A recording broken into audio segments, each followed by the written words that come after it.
Hi guys, welcome back to my channel. I hope you doing well. तो दोस्तों, drama की शुरुआत होती है। हम देखते हैं कि एक डॉक्टर जिसका नाम शी होता है, वो लिफ्ट से बाहर आता है। तभी उसे एक लड़की का कॉल आता है। इस लड़की का नाम लिन होता है। वो डॉक्टर से कहती है, हेलो सर, क्या आप मेरे एग्स खरीद रहे हैं? मैं 20 साल की हेल्दी जवान और साफ सुथरी लड़की हूँ। मैं बेचिंग यूनिवर्सिटी के डिजाइन डिपार्टमेंट में पढ़ती हूँ। प्लीज एक बार सोचिए। डॉक्टर शी रॉन्ग नंबर बोलकर कॉल कट कर देता है। तभी वहाँ पर एक डॉक्टर और आता है और कहता है, डॉक्टर शी, क्या आपको लगता है आजकल के सारे कॉलेज स्टूडेंट बेवकूफ है? आज दोपहर में एक लड़की मेरे पास इलाज के लिए आई थी। उसे ओवरी नेक्रोसिस और यूट्राइन इरोजन था। अब वो कभी माँ नहीं बन सकती। बताइए, अंडे बेचने की क्या जरूरत थी? फिर डॉक्टर शी उसे दोबारा कॉल करता है और विला नंबर 1008 पर बुलाता है। शाम हो जाती है। हम देखते हैं कि वो लड़की डॉक्टर शी के सामने खड़ी होती है। डॉक्टर शी उसे पूछता है, क्या तुम वर्जिन हो? लिन उससे बोलती है, ये आप क्या बोल रहे हो? डॉक्टर शी कहता है, तुमने तो कहा था तुम क्लीन हो। लिन कहती है, हाँ वो तो मैं हूँ। डॉक्टर शी कहता है, तो ठीक है। फिर उसका हाथ पकड़कर अपनी ओर खींच लेता है और उसके क्लोज जाने लगता है और कहता है, मैंने यहाँ तुम्हें चेक करने के लिए बुलाया है। फिर वो लाइन को धक्का मारकर खड़ा हो जाता है और फिर उसके पास आकर कहता है, अपने कपड़े खुद उतारो। लिन कहती है, सॉरी सर, मुझे अफसोस है, मैं अब अंडे नहीं बेचूंगी, मैं जा रही हूँ। फिर उठकर जाने लगती है और दरवाजा खोलने की कोशिश करती है, लेकिन वो नहीं खुलता। तभी पीछे डॉक्टर शी उसे पकड़ लेता है और कहता है, अब पछताने से क्या फायदा? लिन कहती है, सर प्लीज मुझे जाने दो। मैं वादा करती हूँ कि अब कभी अंडे नहीं बेचूंगी। मैं कसम खाती हूँ, सच में, प्लीज जाने दो। मैं जिंदगी भर आपका शुक्र मानूंगी। फिर वो उसको छोड़ देता है और वो चली जाती है। फिर वो अंदर आकर अपनी ड्रिंक उठाते हुए कहता है, इतना डराना काफी था उसे भगाने के लिए। आगे से ये ऐसे एग्स बेचने जैसे खतरनाक काम नहीं करेगी। इधर हम देखते हैं कि लाइन रोड पर खड़ी होती है। तभी उसे घर से मॉम का कॉल आता है। वो फोन पिक करती है। उधर से मॉम बोल रही होती है, पैसे कहाँ हैं? पापा की सर्जरी के लिए पैसे कब ट्रांसफर करोगी? नालायक लड़की, तेरे पापा अपाहिज हैं। घर में सिर्फ मैं ही कमाने वाली हूँ। अगर तूने पैसे नहीं भेजे तो तेरा बाप जिंदगी भर व्हील चेयर पर रहेगा। फिर वो कॉल कट करके जोर जोर से रोने लग जाती है। थोड़ी देर बाद हम देखते हैं कि डॉक्टर शी के घर का डोर बेल बजता है। डॉक्टर शी जैसे ही दरवाजा खोलते हैं तो देखते हैं कि लाइन वापस आई होती है। लिन अंदर आकर कहती है, सर मैं अब एग्स नहीं बेचूंगी, कुछ और चाहिए क्या? डॉक्टर शी अंदर ही अंडे सोचता है कि क्या मैं ज्यादा सख्त नहीं हूँ? क्यों नहीं डरी ये मुझसे? फिर वो लीन से कहता है, ठीक है तो मैं तुम्हें 20,000 युआन दूंगा, लेकिन अगर तुम मुझे संतुष्ट नहीं कर पाई तो फौरन निकल जाना। फिर लिन उसे किस कर लेती है। डॉक्टर शी उसे उठाकर अंदर ले आता है और फिर दोनों रोमांस करने लग जाते हैं। सुबह होती है। हम देखते हैं कि लिन बैठी होती है और डॉक्टर शी उससे पूछ रहा होता है कि तुम्हें कितने पैसे चाहिए। लिन बताती है 50,000 युआन। फिर एक फोन निकालता है और पैसे भेज देता है। लिन अपना फोन चेक करती है। वो देखती है कि उसके खाते में 1 लाख युआन आए होते हैं। फिर डॉक्टर शी उससे कहता है, तुम यहाँ से जाती क्यों नहीं? फिर वो उठकर वहाँ से चली जाती है। फिर हम देखते हैं कि हॉस्पिटल आते ही डॉक्टर शी का फ्रेंड लू उससे कहता है, डॉक्टर शी वाकई एक मेहनती आदमी है। घर पर आराम से बाप की प्रॉपर्टी लेने की बजाय बाहर आकर मेहनत कर रहा है। डॉक्टर बनने से क्या फायदा? फिर वो शिलिन के गर्दन पर एक निशान देखता है और कहता है, कल रात काफी तगड़ा कुछ हुआ था। शिलिन कहता है, वैसे भी अब दोबारा नहीं मिलूंगा उससे। ये बोलकर चला जाता है। फिर हम देखते हैं कि लिन आती है डॉक्टर शी के पास। डॉक्टर शी उससे पूछते हैं, कहाँ दर्द हो रहा है? वो कहती है, नीचे पेट में। लेकिन जैसे ही वो दोनों एक दूसरे का चेहरा देखते हैं, दोनों हक्के बक्के रह जाते हैं। लिन अपनी रिपोर्ट उसे पकड़ाकर भागने लगती है। तभी डॉक्टर शी उसे रोकते हुए कहता है, बेड पर लेटो और कपड़े उतारो। फिर वो हिचकिचाते हुए बेड पर लेट जाती है और धीरे धीरे अपनी हुडी खोलने लगती है। डॉक्टर शी उसके पेट पर हाथ लगाते हुए पूछता है, क्या तुम्हें यहाँ दर्द हो रहा है? फिर उसे उठने को कहता है और कहता है, ये पेट का दर्द नहीं है, ये यूट्रस का दर्द है। लिन पूछती है, यूट्रस का दर्द क्या होता है? डॉक्टर शी बताता है, जब हमने कल रात पहली बार वो सब किया था तब बहुत तेज हो गया था, उसी वजह से ये दर्द हुआ है। ये मेरी ही गलती है, लेकिन चिंता मत करो, मैंने दवा लिख दी है। दिन में 3 बार खाना खाने के बाद लेना है। और हाँ, इस हफ्ते वो सब कुछ नहीं कर सकती। दोहराओ क्या क्या करना है। लिन बोलती है, दिन में 3 बार खाना खाने के बाद दवा लेनी है और 1 हफ्ते तक वो सब नहीं कर सकती। फिर उसे जाने को कहता है और वो चली जाती है। फिर वो हॉस्पिटल से बाहर आती है। बाहर आते ही उसे मॉम का कॉल आ जाता है। मॉम कह रही होती है, तुम्हारे पापा की कल सर्जरी है, पैसे कहाँ हैं? तू तो निकली निकम्मी, अगर पैसे नहीं भेजे तो तेरे बाप का शरीर जिंदगी भर के लिए जवाब दे देगा। लिन कहती है, माँ मेरे पास सच में नहीं है, मैं अभी अभी कॉलेज गई हूँ, सच में नहीं है। मॉम कहती है, हमने जैसे तैसे पैसे जोड़कर तुझे कॉलेज भेजा था, तुम कितनी एहसान फरामोश हो। सॉन्ग परिवार की बेटी तो जूनियर हाई स्कूल से पास होने के बाद से हर महीने 10,000 युआन घर भेज रही है। तुम मेरे जैसी बिल्कुल नहीं हो, बस हमेशा रोती रहती हो कि पैसे नहीं है।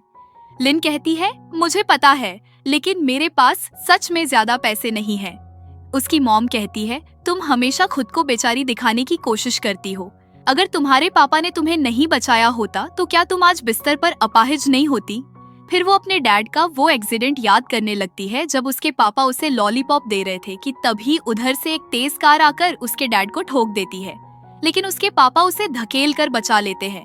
उसकी मॉम कहती है, तुम्हारे थोड़े से पैसे ज्यादा जरूरी हैं या तुम्हारी एक्स्ट्रा टांगे? ये सुन के लिन उनको सारे पैसे भेज देती है। उसकी मॉम और भाई ये देखकर बहुत खुश होते हैं।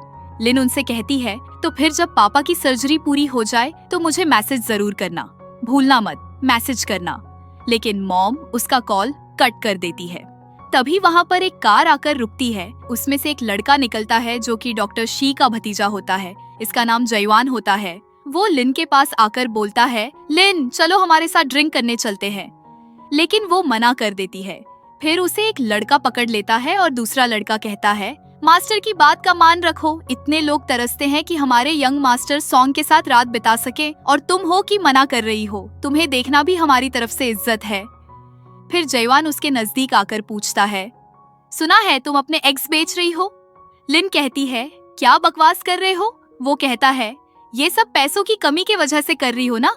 और फिर उसके ऊपर पैसे फेंकने लग जाता है और कहता है, मेरे पास बहुत पैसा है, ऐसा करो एक रात मेरे साथ बिताओ, मैं तुम्हें 10,000 युआन दूंगा। लिन उसका हाथ हटाते हुए कहती है, मुझे पैसों की जरूरत नहीं है, अब कभी दोबारा मेरे पास मत आना। और फिर चली जाती है। जयवान उससे जाते जाते कहता है, देख लेना एक दिन खुद लौट कर आओगी। फिर रात हो जाती है। लिन चेयर पर बैठकर सोच रही होती है कि सॉन्ग जयवान को ये बात कैसे पता चली। सिर्फ डॉक्टर को तो ये बात मालूम थी।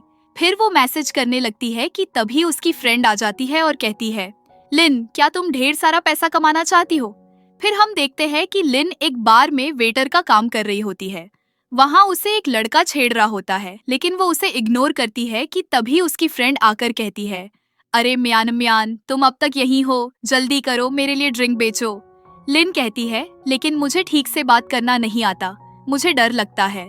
उसकी फ्रेंड कहती है, मुझे लगता है तुम खुद को मजबूर नहीं कर पा रही हो। सुपरमार्केट में सिर्फ 100 युआन रोज, लेकिन यहाँ रोज 1000 युआन मिलते हैं, ऊपर से कमीशन भी।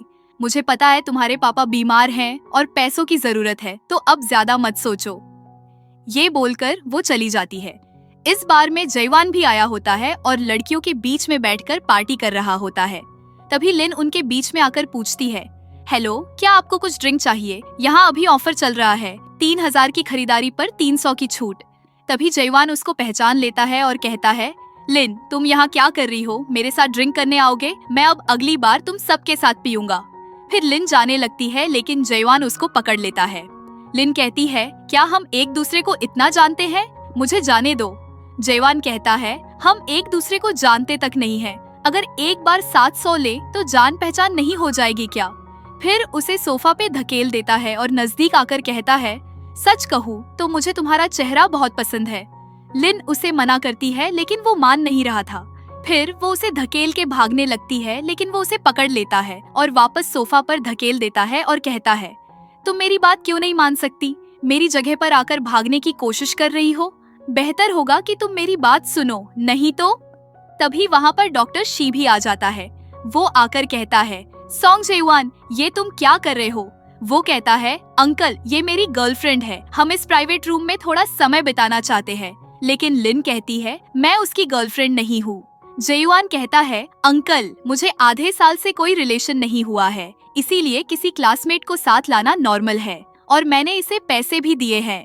शी लिन अपना कोट उतारकर उसके ऊपर फेंक देता है और लिन को लेकर जाने लगता है। लेकिन जेयुआन उनको रोकते हुए कहता है, अंकल, मैंने इसे बताया था कि मैं पैसे दूंगा और अब आप कह रहे हो कि ये डर रही है। शीलिन एक बोतल उठाकर उसके सिर पर दे मारता है। जेयुआन नीचे गिर जाता है, फिर वो लिन को उठाकर ले जाता है। कुछ देर बाद हम देखते हैं कि वो कार में बैठे होते हैं। शी उससे पूछता है, तुमने ये सब क्यों किया? लिन बोलती है, मैं पैसे बचाना चाहती थी, मेरे पास पैसे की कमी है। शी पूछता है, अगर मुझे पैसे की जरूरत हो तो फिर मैं क्या करूं? मैं भी एग्स बेचना शुरू कर दूं?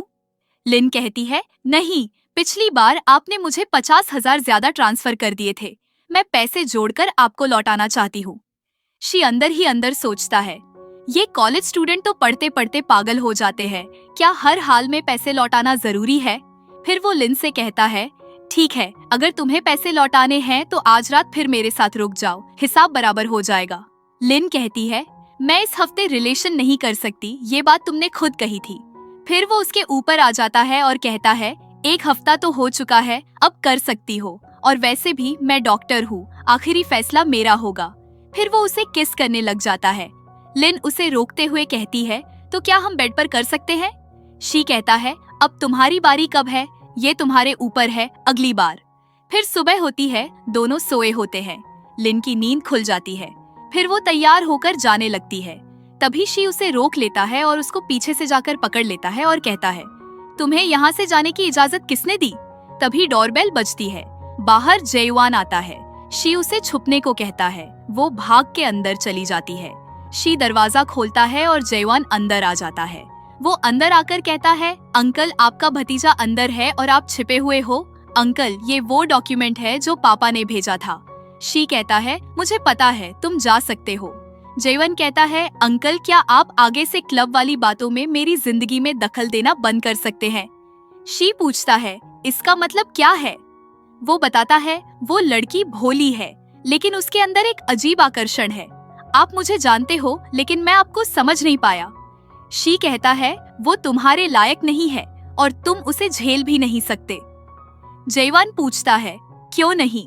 उसने कुछ दिन पहले पैसे के लिए अपने एग्स बेच दिए थे। आपने ही कहा था, ऐसी चीजें अगर किसी बाहर वाले से मिले तो बेहतर है कि अपने ही घर में हो।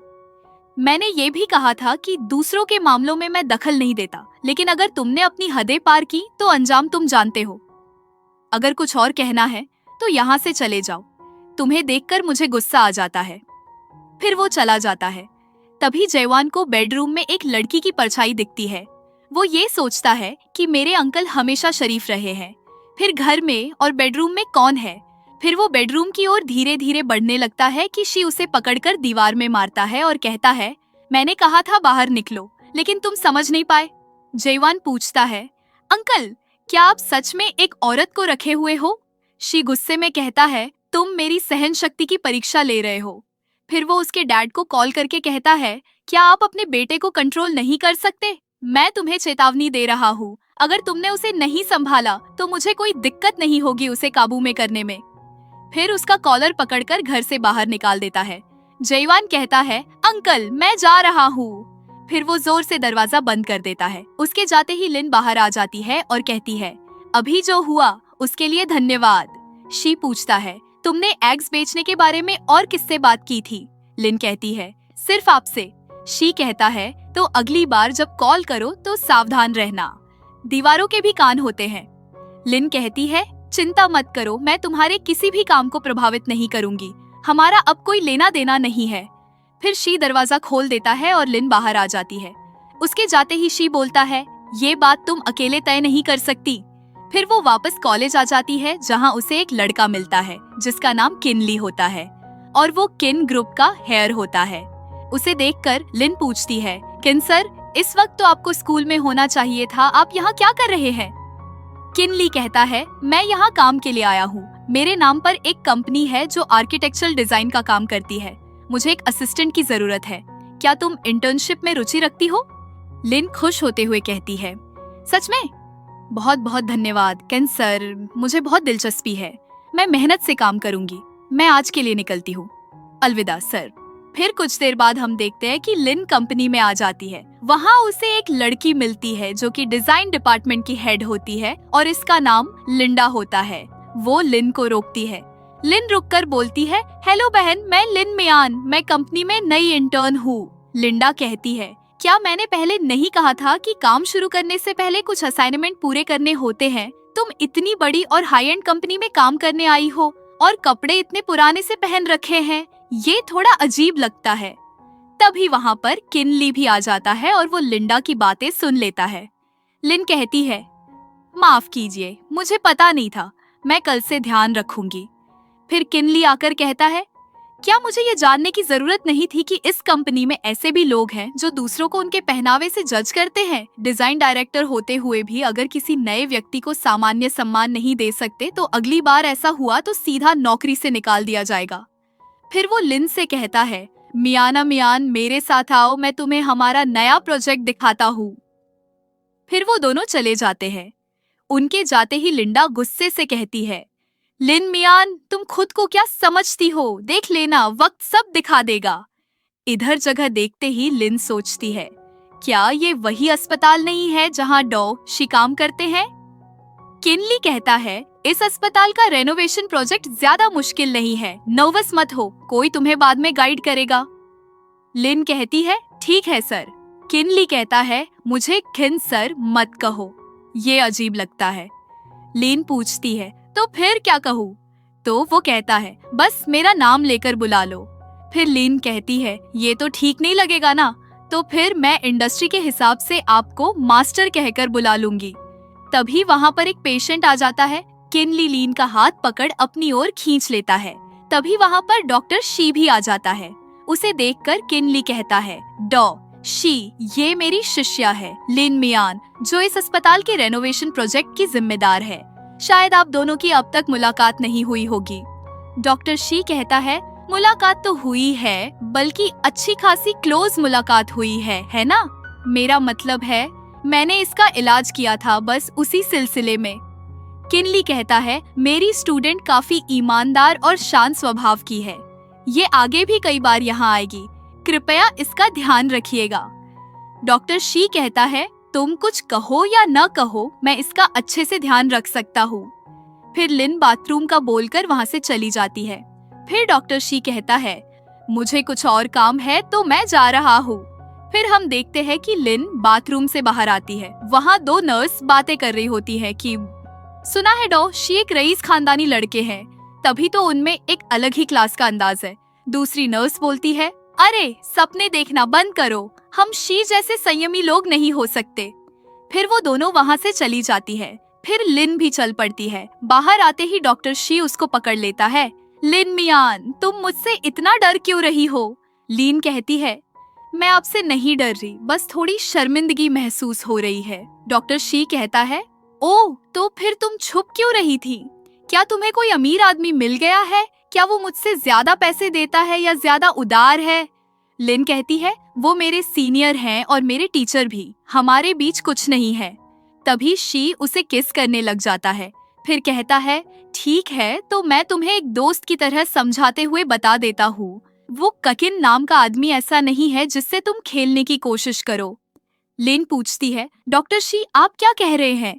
शी कहता है, आगे चलकर अगर तुम्हें कभी पैसों की जरूरत हो तो तुम मुझसे कभी भी संपर्क कर सकती हो। आखिर उस मामले में हम दोनों की बहुत अच्छी ट्यूनिंग थी। लिन कहती है, लेकिन हमारे बीच सब खत्म हो चुका है ना?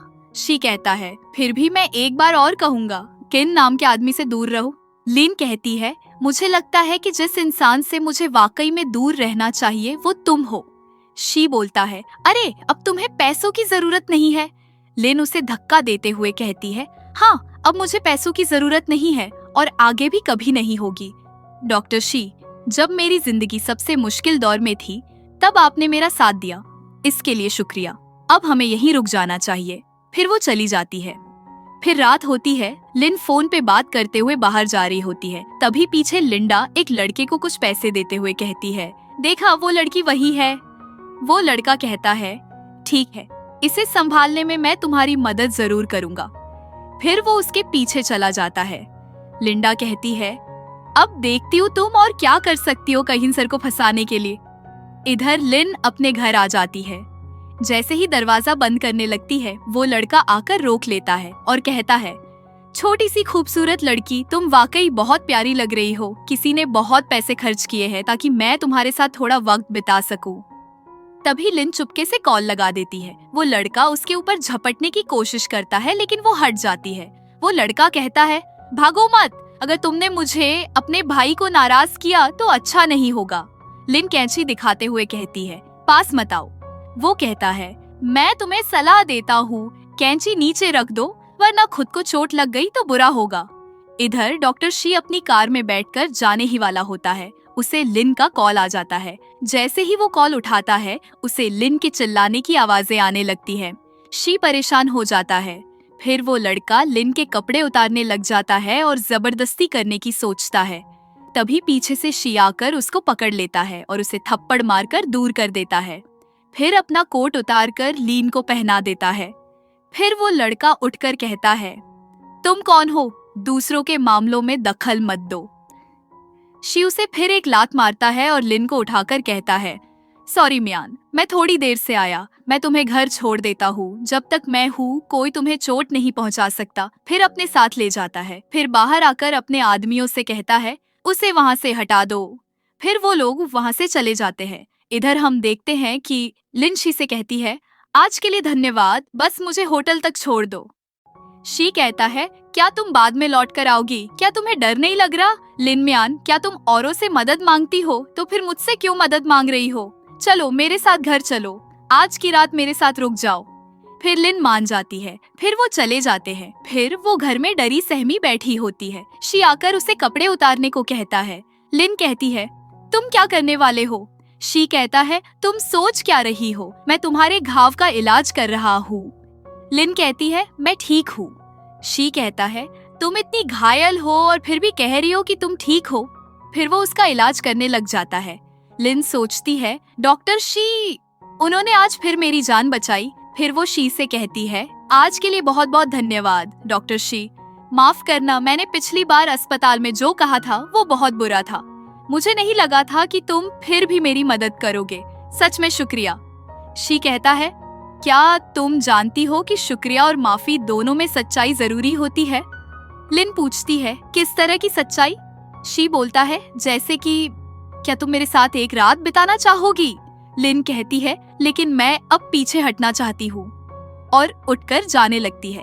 लेकिन शी उसका हाथ पकड़कर अपनी ओर खींच लेता है और कहता है, आंखें खोलकर मेरी तरफ देखो। क्या तुम्हें पता है डर को मिटाने का सबसे अच्छा तरीका क्या है? एक और तरह की उत्तेजना से उसे ढक देना। फिर दोनों रोमांस करने लग जाते हैं। सुबह होती है। हम देखते हैं कि शी की नींद खुल जाती है। वो उठकर बाहर आता है। वो देखता है कि लिन उसके लिए नाश्ता तैयार करके रखती है। वो लिन से पूछता है, ये सब कुछ तुम ही ने किया है ना? लिन कहती है, हाँ, और कल रात मेरी जान बचाने के लिए शुक्रिया। शी मुस्कुराते हुए कहता है, क्या तुमने कल मुझे थैंक यू गिफ्ट नहीं दिया था? फिर वो फोन चेक करता है और कहता है, तुमने मुझे वीचैट से डिलीट कर दिया। लिन कहती है, ब्लॉक तो तुमने पहले किया था। शी उसे दोबारा ऐड करने को कहता है। फिर वो उसे ऐड कर लेती है। शी उसे पैसे भेजता है। ये देखकर लिन उससे पूछती है, डॉक्टर शी, इसका मतलब क्या है? शी कहता है, मुझे आदत नहीं है कि मैं किसी लड़की के साथ फ्री में सो जाऊं। तुम ये पैसे किसी अच्छे घर का किराया देने में लगाओ। उस पुनर्वास वाली कॉलोनी में मत रहो। मैं हर बार सही वक्त पर आकर तुम्हें बचा नहीं सकता। लिन सोचती है, तो कल रात जो हुआ वो सिर्फ एक सौदा था। फिर वो शी से कहती है, डॉक्टर शी, आप तो बड़े उदार निकले। शी कहता है, अगर तुम्हें फिर कभी पैसों की जरूरत पड़ी तो मुझसे कभी भी संपर्क कर लेना। सच कहूँ तो मैं आज भी तुम्हारा ख्याल रखता हूँ। लिन कहती है, अब देर हो रही है, मुझे ऑफिस जाना है तो मैं चलती हूँ। फिर वो चली जाती है। थोड़ी देर बाद लिन ऑफिस पहुँचती है। लिंडा उसे देखकर चौंक जाती है और कहती है, तुम यहाँ कैसे? लिन कहती है, आज वर्किंग डे है तो क्या मैं नहीं आ सकती? लिंडा कहती है, पर तुम्हारा तो उन गुंडों ने, ऐसा कैसे हो सकता है? फिर वो रुक जाती है। लिन कहती है, लिंडा दीदी, मैंने ये बात किसी बाहरी को नहीं बताई। फिर आपको कैसे पता चला? लिंडा कहती है, मैंने भी ये बात किसी और से ही सुनी। तभी पीछे से किनली आकर कहता है, मैं नहीं चाहता कि आगे से कंपनी में ऐसी झूठी अफवाहें फैले। फिर वो वहाँ से चली जाती है। किनली लिन से पूछता है, कल रात की बात सुना है तुम ठीक हो? लिन कहती कहती है, धन्यवाद सर, मैं बिल्कुल ठीक हूँ। किनली कहता है, एक लड़की का गंदे और अस्त व्यस्त मोहल्ले में रहना अच्छा नहीं होता। ऐसा करो, मैं तुम्हारे लिए एक अच्छे और सुरक्षित एरिया में रहने की जगह का इंतजाम कर देता हूँ। लिन कहती है, सर मैं तो सिर्फ एक इंटर्न हूँ, मेरी सैलरी बहुत कम है। किनली बोलता है, आपको इतनी चिंता करने की जरूरत नहीं है, हमारी कंपनी में कर्मचारियों को बेनिफिट्स मिलते हैं। ऐसा करते हैं, आज शाम को काम के बाद मैं तुम्हें शिफ्ट कराने आ जाता हूँ। फिर लिन उसका धन्यवाद करती है। कुछ देर बाद किनली लिन को लेकर एक जगह आता है और कहता है, यहाँ का माहौल बहुत अच्छा है और सिक्योरिटी भी शानदार है। लिन सोचती है, क्या यह वही जगह नहीं है जहाँ डॉक्टर शी रहते हैं? फिर वो उसका घर दिखाते हुए कहता है, यह वही रेजिडेंस है जो मैंने तुम्हारे लिए तय किया है। तभी वहाँ पर शी भी आ जाता है। उसे देखकर लिन सोचती है, कितनी अजीब बात है,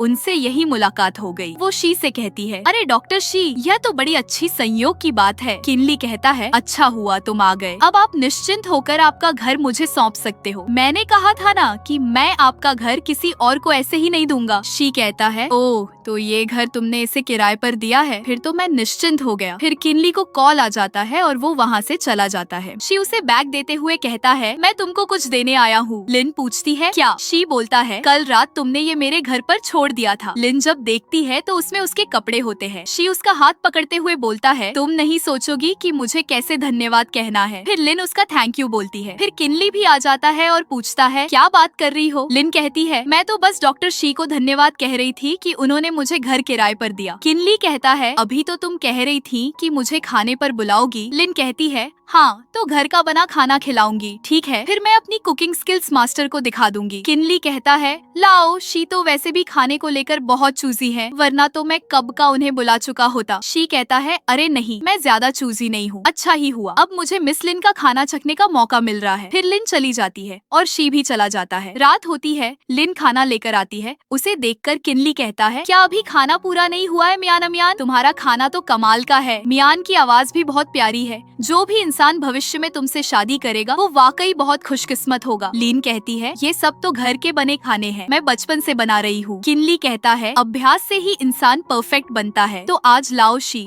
और मैं एक शानदार खाना खाने वाले हैं, तुम भी बैठो ना। फिर वो बैठ जाती है। किनली खाते खाते शी को बताता है, लाओ शी, आपको शायद नहीं पता, लीन का समय बहुत मुश्किलों भरा रहा है। उसके पापा घर पर बिस्तर से उठ भी नहीं सकते। वो बचपन से ही समझदार रही है और पढ़ाई का खर्चा खुद उठाने के लिए पार्ट टाइम काम करती रही है। इधर शी अपने पैरों से लीन को छेड़ रहा होता है, जिससे लीन के हाथ से सटीक गिर जाते हैं। किनली पूछता है, मियान क्या हुआ? लीन बोलती है, कुछ नहीं। शी कहता है, शायद आपकी तारीफों से थोड़ी शर्मिंदा हो गई है। किनली कहता है, ओह तो यही बात है, तुम बस थोड़ी शर्मीली हो। फिर जाने का टाइम हो जाता है। शी गुड नाइट बोलकर चला जाता है। लिन किनली से बोलती है, गुड नाइट सर, आज के लिए बहुत बहुत धन्यवाद, घर लौटते समय ध्यान रखिएगा। किनली कहता है, कोई बात नहीं, जल्दी सो जाना, बाय। फिर वो चला जाता है। उसके जाने के बाद लिन सोचती है, मैं उम्मीद करती हूँ कि डॉक्टर शी के साथ अच्छे से निभाऊं। फिर अंदर जाकर दरवाजा बंद करने वाली होती है कि शी हाथ से रोक लेता है। लिन पूछती है, आप असल में करने क्या वाले हो? डॉक्टर शी, अब काफी रात हो चुकी है। शी उसे पकड़कर कहता है, लिन मियान, क्या तुमने कभी सोचा है, क्या तुम मेरे साथ रहने पर विचार करना चाहोगी? लिन कहती है, आपका मतलब क्या है साथ रहने से? शी कहता है, क्या मैंने बात को साफ साफ नहीं कहा? तो चलो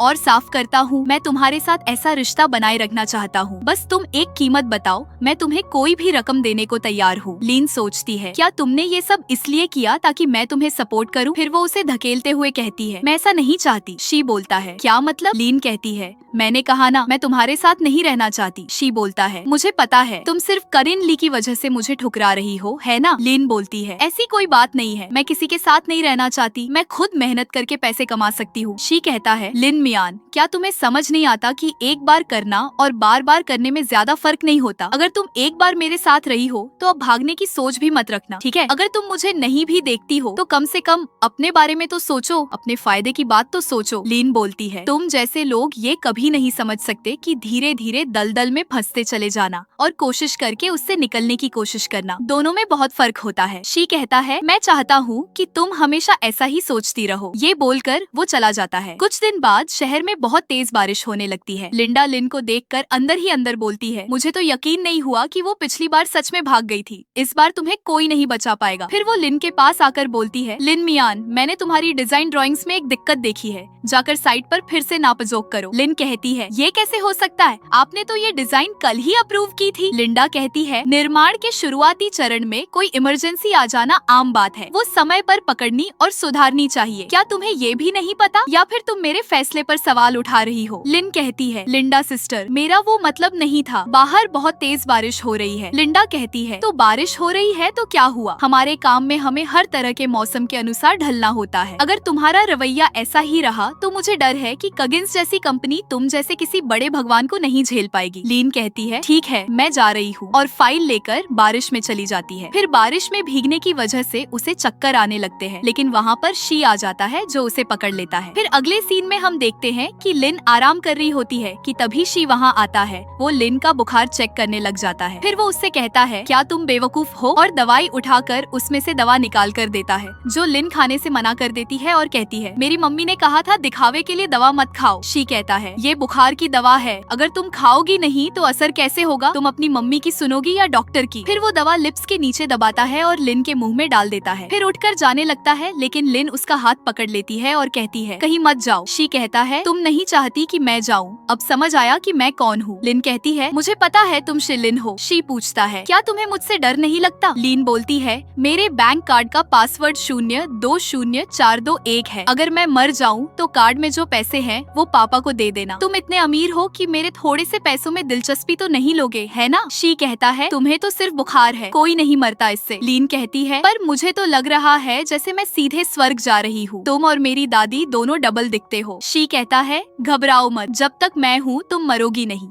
इतने नाजुक क्यों हो, अब आराम करो, मैं यहीं तुम्हारे पास हूँ। कुछ देर बाद शी देखता है कि लिन की मॉम का कॉल आ रहा होता है। फिर वो कॉल उठा लेता है। उसकी मॉम कहती है, ओ छोटी सी क्यूटी, तुमने मेरी कॉल काट दी, अब तुम्हें जीना नहीं है क्या? इस वीकेंड वापस आ जाना। रिश्ते की महिला ने तुम्हारे लिए एक सरकारी अफसर बताया है, उसके पास घर भी है और गाड़ी भी। अगर तुम बेटे को जन्म दोगी तो वो तुम्हें 1,00,000 युआन का इनाम देगा, इतना अच्छा मौका मत छोड़ना। शी सोचता है, आज के दौर में भी ऐसे लोग हैं जो अपनी बेटी को यूँ बेच देते हैं। फिर वो कहती है, मेरी प्यारी बच्ची, तुम कुछ बोल क्यों नहीं रही हो? अगर शादी नहीं करनी तो कम से कम पैसे तो ले लो, तुम्हारा भाई अब तक अपनी शादी के पैसे का इंतजार कर रहा है। फिर शी गुस्से से फोन काट देता है और अंदर ही अंदर कहता है, अब समझ में आया कि लिन तुम एक्स क्यों बेचना चाहती थी, असल वजह तो तुम्हारा अपना परिवार है। फिर वो उसके साथ ऐसे ही सो जाता है और सुबह हो जाती है। फिर शी उठ जाता है और वहाँ से चला जाता है। थोड़ी देर बाद लिन भी उठ जाती है और सोचती है, ये शिलिन का कमरा है, कल रात वही था। फिर शी आकर कहता है, जब उठो तो दवा जरूर ले लेना। फिर लिन उससे पूछती है, कल रात क्या आपने ही मुझे मुंह से दवा खिलाई थी? शी कहता है, हाँ, तुमने मुझे बाहों में भर लिया था और कहा था कि मत जाओ, पूरी रात मेरी गोद में ही सोई रही, और फिर लास्ट में तुमने मुझे अपने बैंक कार्ड का पासवर्ड भी बता दिया था। मैंने कल रात पूरी रात तुम्हारा ध्यान रखा था, तो थोड़ा मुआवजा तो बनता है ना? फिर उसे किस कर लेता है। लिन उसे रोकते हुए कहती है, ज्यादा आगे मत बढ़ो। शी कहता है, लिन मियन, मैं कोई अच्छा इंसान नहीं हूँ और बिना किसी फायदे के कुछ नहीं करता, इसीलिए आगे से मैं जैसा चाहूँ वैसा तुम्हारे साथ रहूंगा, जैसा चाहूँ वैसा करूँगा। लिन कहती है, तुम पागल हो। शी कहता है, हाँ मैं पागल हूँ, और हाँ कल रात किसी का कॉल आया था तुम्हारे लिए। लिन पूछती है, कौन था? शी बताता है, तुम्हारी माँ। फिर वो फोन उठाकर मैसेज पढ़ती है जिसमें उसकी माँ ने लिखा था, तुम छोटी सी प्यारी बच्ची हो, अगर तुम अंधी डेट पर नहीं आई तो मैं तुम्हारी टांगे तोड़ दूंगा और तुम्हारी कंपनी में जाकर तमाशा करूंगा ताकि तुम्हारी इज्जत मिट्टी में मिल जाए। शी उससे कहता है, मुझे यकीन नहीं हो रहा, सिर्फ 5 लाख में तुम बिक गई। अब जब मुझे पता चल ही गया है तो सोचो क्या तुम्हें मेरी बात माननी चाहिए। अगर तुम मेरी हो जाती हो तो तुम्हें पैसों की चिंता नहीं करनी पड़ेगी, तुम्हें अपने परिवार के धमकियों से डरने की जरूरत नहीं होगी और तुम्हारे पापा को भी सबसे अच्छा इलाज मिल सकेगा। लीन कहती है, डॉक्टर मैं किसी के साथ नहीं रहूंगी, मैं किसी की रखैल नहीं बनूंगी। शी कहता है, लिन मियन इतनी मजबूती का दिखावा मत करो। फिर वो उसका हाथ हटाते हुए कहती है, डॉक्टर को मेरे मामलों में मत घसीटो, कल रात से मैं बहुत परेशान हूँ, थैंक यू। फिर वो उठकर चली जाती है। बाहर आकर वो सोचती है कि आखिर वो इतना अच्छा क्यों है मेरे साथ। फिर उसे माँ का कॉल आ जाता है। वो कॉल उठाती है। माँ उसे कह रही होती है, लड़की आखिर तुमने अब कॉल उठाया, सुनो, तुम्हें उस ब्लाइंड डेट पर वापस आना ही होगा जो मैंने तुम्हारे लिए तय की थी, नहीं तो मैं खुद बेचैन आ जाऊंगा तुम्हें ढूंढने। लीन कहती है, मैं वापस नहीं जाऊंगी ब्लाइंड डेट पर, और मैं ऐसे ही किसी से शादी नहीं करूंगी। उसकी माँ कहती है, ये ब्लाइंड डेट मैंने खास तुम्हारे भाई की मदद के लिए तय की थी। तुम बाहर पढ़ाई करके क्या सोचने लगी हो? जिंदगी कागज से भी हल्की है। लीन कहती है, मैंने कह दिया, मैं वापस नहीं जाऊंगी। माँ कहती है, अगर तुम वापस नहीं आई तो मैं परिवार रजिस्ट्रेशन से तुम्हारा नाम हटा दूंगी और उसे शादी के लिए दे दूंगी। तुम्हारे बिना भी शादी का सर्टिफिकेट बन जाएगा। लीन कहती है, ये धमकी है ना? मेरे पापा को ये बात पता चली तो वो टूट जाएंगे। उसकी माँ कहती है, अभी वो अस्पताल में रिकवरी पर है और जरा सी भी टेंशन उन्हें दोबारा बर्बाद कर सकती है। फिर वो कॉल कट कर देती है। लिन सोचती है, मुझे हर हाल में वो रजिस्ट्रेशन बुक वापस चाहिए। फिर कुछ देर बाद हम देखते हैं कि वो अपने कपड़े पैक करने लगती है और घर से बाहर आ जाती है।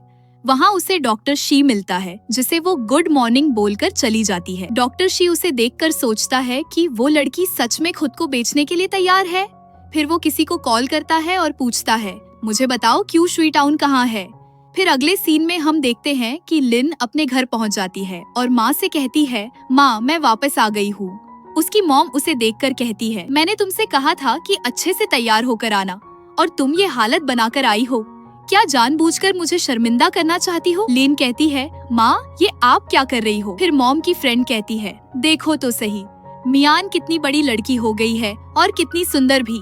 पहले अपनी आंटी को नमस्ते तो कहो। लिन उनको ग्रीट करती है। मॉम अपनी फ्रेंड से कहती है, ये मेरी बेटी है, कॉलेज में पढ़ती है बेइजिंग में, बचपन से ही काम करने की शौकीन रही है। फिर वो लिन को पकड़कर बताती है, ये सुंदर भी है और शरीर भी अच्छा है, यकीन मानो जरूर बेटा पैदा करेगी। लिन पूछती है, आप ये क्या बोल रही हो माँ? मॉम कहती है, बच्चों को बीच में नहीं बोलना चाहिए जब बड़े बात कर रहे हो। लीन कहती है, मैंने कह दिया है, मैं अभी शादी नहीं करूंगी। मॉम कहती है, अगर तुमने एक और शब्द कहा ना तो सबके सामने थप्पड़ पड़ेगा। आंटी पूछती है, लिन क्या कॉलेज में तुम्हारा कोई बॉयफ्रेंड है? मॉम बोलती है, नहीं, ये तो बहुत सीधी है, बस पढ़ाई में लगी रहती है, कहाँ किसी लड़के से बात करेगी।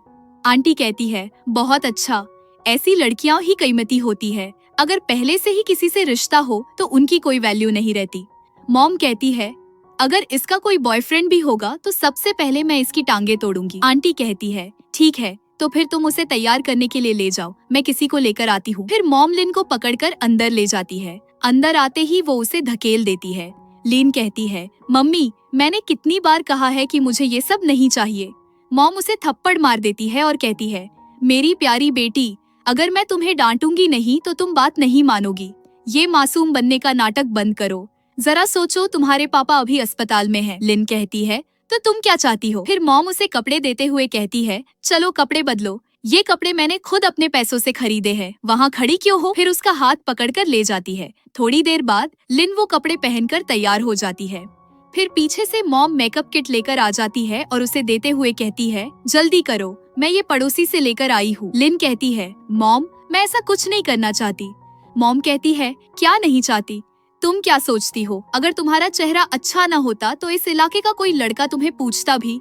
अब चुपचाप रहो, लड़का आने वाला है और तुम्हें एक अच्छे बच्चे की तरह पेश आना है, समझी? लीन कहती है, आपने मेरी मर्जी के बिना मेरी शादी की बात क्यों तय कर दी? तभी पीछे से उन्हें बुलाने की आवाज आती है। मॉम लिन से कहती है, लड़का बस आने ही वाला है, जो भी कहना है बाद में कहना, अगर तुमने मेरा ये रिश्ता बिगाड़ा तो मैं तुम्हें कभी माफ नहीं करूंगी। फिर उसका हाथ पकड़कर ले जाती है। इधर डॉक्टर शी भी तैयार होकर बाहर आता है और गाड़ी में बैठ जाता है और कहता है, लिन तुम मुझसे इतनी आसानी से पीछा नहीं छुड़ा सकती। इधर मॉम लिन को लेकर बाहर आ जाती है।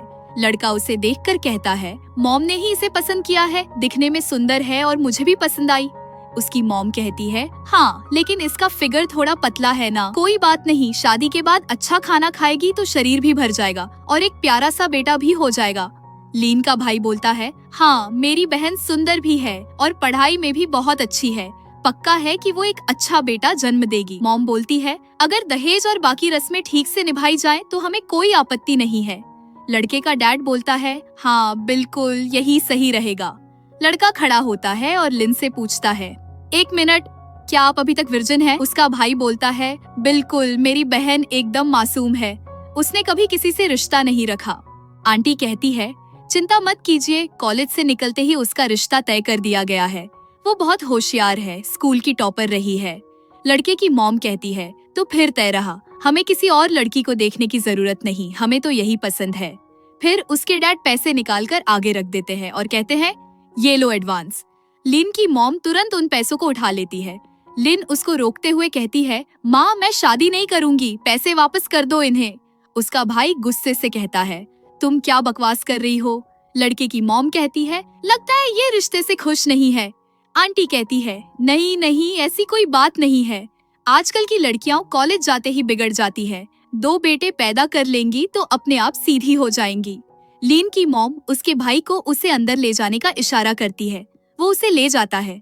अंदर आते ही लीन अपना हाथ छुड़ाकर पूछती है, भाई तुम क्या सच में मुझे बेच रहे हो। उसका भाई कहता है, ये क्या बात हुई, तुम्हें तो किसी न किसी से शादी करनी ही है, क्यों न किसी अमीर से हो, पैसे वाली बीवी बनोगी तो क्या बुरा है। लीन कहती है, तुम्हें मेरी फिक्र नहीं है, तुम्हें तो बस दहेज चाहिए ताकि अपनी नौकरी पक्की करा सको।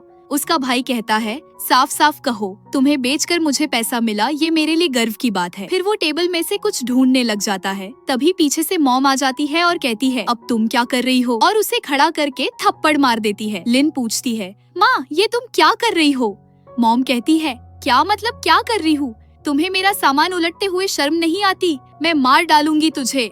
लिन कहती है, बस करो, घर के पेपर मुझे दो। मॉम कहती है, ख्वाब देख रही हो, जब तक मैं जिंदा हूँ ये रजिस्ट्रेशन पेपर तुम्हें नहीं मिलेंगे, तुम्हें ये लेने के लिए 5 लाख से ज्यादा देने पड़ेंगे। तभी उसका हाथ लग जाता है और लिन का सिर कुर्सी से टकरा जाता है। उसकी मॉम कहती है, मैं तुम्हें बता रही हूँ, आज तुम्हें 5 लाख युआन वापस करने ही होंगे, नहीं तो मैं तुम्हें छोड़ूंगी नहीं। फिर वो चली जाती है। इधर डॉक्टर शी लिन को कॉल लगाने की कोशिश कर रहा होता है, लेकिन कॉल लग नहीं रहा होता है। इधर लिन खड़ी होकर बेड पर बैठ जाती है और बाहर परछाई में देखती है कि कोई उसकी मॉम को पैसे दे रहा होता है। असल में वो वही लड़का होता है जिससे लिन का रिश्ता पक्का होता है। उसकी मॉम कह रही होती है, अरे तुम तो मेरे होने वाले दामाद हो, इतना लिहाज क्यों कर रहे हो, सीधे अंदर जाओ और इंतजार करो, जब खाना बन जाएगा तब मियान भी चुपचाप मान जाएगी। फिर वो लीन के कमरे में आ जाता है। लीन उसे पास आने से मना करती है। वो लड़का कहता है, तुम छुप क्यों रही हो, हम जल्दी ही पति पत्नी बनने वाले हैं, तुम मेरी हो जाओगी। फिर उसे जबरदस्ती करने की कोशिश करता है, लेकिन वो धकेलते हुए कहती है, मैं तुमसे शादी नहीं करूंगी। वो लड़का कहता है, तेरी माँ तो पहले ही मेरे घर वालों से पैसे ले चुकी है, अगर तुम मुझसे शादी नहीं करोगी तो किससे करोगी। फिर वो लिन के कपड़े उतारने लगता है और कहता है, मत छटपटाओ, तुम्हारा भाई बाहर ही खड़ा है, कोई तुम्हें बचा नहीं सकता। तभी उसके बाहर डॉक्टर शी भी आ जाता है। उसकी मॉम उसे देखकर पूछती है, अरे मेयर साहब आप यहाँ कैसे। शी पूछता है, लिन मियन कहाँ है। वो कोई जवाब नहीं देती, इसीलिए शी हटाकर आगे बढ़ जाता है। इधर लिन कह रही होती है, शी अब मुझसे और बर्दाश्त नहीं हो रहा। वो लड़का कहता है, मासूम मत बनो, मेरी माँ कहती है तुम जैसी लड़कियों को सजा मिलनी ही चाहिए। तभी वहाँ पर शी आ जाता है और उस लड़के को हटाकर एक मुक्का मारता है। वो लड़का कहता है, तुम कौन हो और मुझे मारने की हिम्मत कैसे हुई। फिर उसे बंदे पकड़ लेते हैं। शी लीन के कपड़े ठीक करता है और उसका चोट देखकर कहता है, तुम्हें चोट कैसे लगी। लीन उसे देखकर गले लग जाती है। शी कहता है, माफ करना मैं देर से आया, चलो मैं तुम्हें घर लेकर चलता हूँ। फिर वो उसे उठा लेता है और उस लड़के से कहता है, याद रखना अगर इसे कुछ हुआ तो मैं तुम्हें इस दुनिया से मिटा दूंगा। वो उसे लेकर चला जाता है। उसके जाते ही वो लड़का लिन की मॉम से पूछता है, वो आदमी कौन था। मॉम गार्ड से पूछती है, और वो मियान को कैसे ले गया। गार्ड बोलता है, चुप हो जाओ, जानते हो वो कितना बड़ा आदमी है। लिन का भाई कहता है, तो क्या हुआ, मेरे पास भी पैसे हैं, मैं भी बॉडीगार्ड रख सकता हूँ, बड़ा आदमी होगा अपने घर का। वो लड़का कहता है, आंटी लिन मैं बता रहा हूँ, मेरे पापा ने तुम्हें 20,000 युआन दे दिए हैं। मॉम कहती है, चिंता मत करो, उसका रजिस्ट्रेशन बुकलेट अभी भी मेरे पास है, मैं जरूर उसे वापस लेकर आऊंगी। फिर अगले सीन में हम देखते हैं कि शी लिन की पट्टी कर रहा होता है। लिन कहती है, दर्द हो रहा है। शी कहता है, जब उसे जबरदस्ती वापस लाया तब नहीं हुआ था। लिन कहती है, मुझे बस परिवार से बात करनी है। शी कहता है, आगे से जब भी ऐसी हालत हो मुझे तुरंत कॉल करना। लिन पूछती है, डॉक्टर आप मेरे लिए इतना सब क्यों कर रहे हो। शी कहता है, तुम्हें क्या लगता है। फिर वो उसे पीछे धकेल देता है और कहता है, डरपोक लड़की, अब जब मैंने तुम्हें बचाया है तो तुम मुझे कैसे धन्यवाद दोगी? क्या तुम मुझे इसका भुगतान कर सकती हो? फिर वो उसे किस कर लेता है और फिर पूछता है, क्या अब तुम मेरे साथ रहना चाहती हो? लीन बोलती है, डॉक्टर मैं किसी की रखैल नहीं बनना चाहती। शी बोलता है, प्लीज ऐसा मत बोलो, और फिर वो उसे किस करने लगता है। अगला दिन होता है। लीन उठती है और कहती है, मुझे समझ नहीं आता कि मैं आपको कैसे फेस करूं। चलो पहले ऑफिस चलना चाहिए। फिर वो तैयार होकर ऑफिस पहुंचती है। वहाँ उसे उसकी मॉम मिल जाती है। उसकी मॉम गुस्से से बोलती है, रुको, कहाँ जा रही हो? लिन बोलती है, माँ आपको कैसे पता चला मैं यहाँ हूँ? मॉम कहती है, क्या तुम सोचती हो कि किसी और के साथ रहोगी तो मैं तुम्हें नहीं ढूंढ पाऊंगी? ये सब तुम्हारी गलती है। इतना अच्छा रिश्ता तुमने बिगाड़ दिया। चलो माफी मांगो उस लड़के के घर वालों से। लिन उनका हाथ हटाते हुए कहती है, माँ मैंने कहा ना मैं शादी नहीं करूंगी। आप अपनी बेटी को ऐसे बेच नहीं सकती। फिर उसकी माँ एक डिब्बी निकाल कर कहती है, तुम मत करना शादी। मैं तुम्हारी कंपनी के दरवाजे पर मर जाऊंगी, तब देखना तुम कभी नौकरी नहीं कर पाओगी। लिन उनका हाथ पकड़ लेती है और कहती है, माँ आप कर क्या रही है? मॉम कहती है, जब तक मैं 5 लाख युआन की शादी की रकम नहीं पाऊंगी तब तक तुम्हें चैन से नहीं जीने दूंगी। लीन कहती है, अगर मैं आपको 5 लाख दे दूं तो आप मुझे आजाद कर दोगी ना? मॉम कहती है, ठीक है पैसा लाओ फिर देखती हूँ। लीन कहती है, मैं अभी लाती हूँ, यहीं रुकिए। फिर वो जाने लगती है। मॉम उसे रोकते हुए कहती है, कहीं तुम झूठ तो नहीं बोल रही हो? लीन कहती है, आपको मेरी कंपनी का पता तो चल ही गया है। ये नौकरी मेरे लिए बहुत जरूरी है, प्लीज टेंशन मत लीजिए, मैं भागूंगी नहीं। मॉम कहती है, बेहतर होगा कि आज ही पैसे दो, वरना वापस चलो और शादी करो। फिर वो पैसे लेने चली जाती है। इधर शी भी जाग जाता है। वो देखता है कि लिन वहाँ नहीं है। फिर वो तैयार हो जाता है और कहता है, वो फिर से बिना बताए वापस चली गई।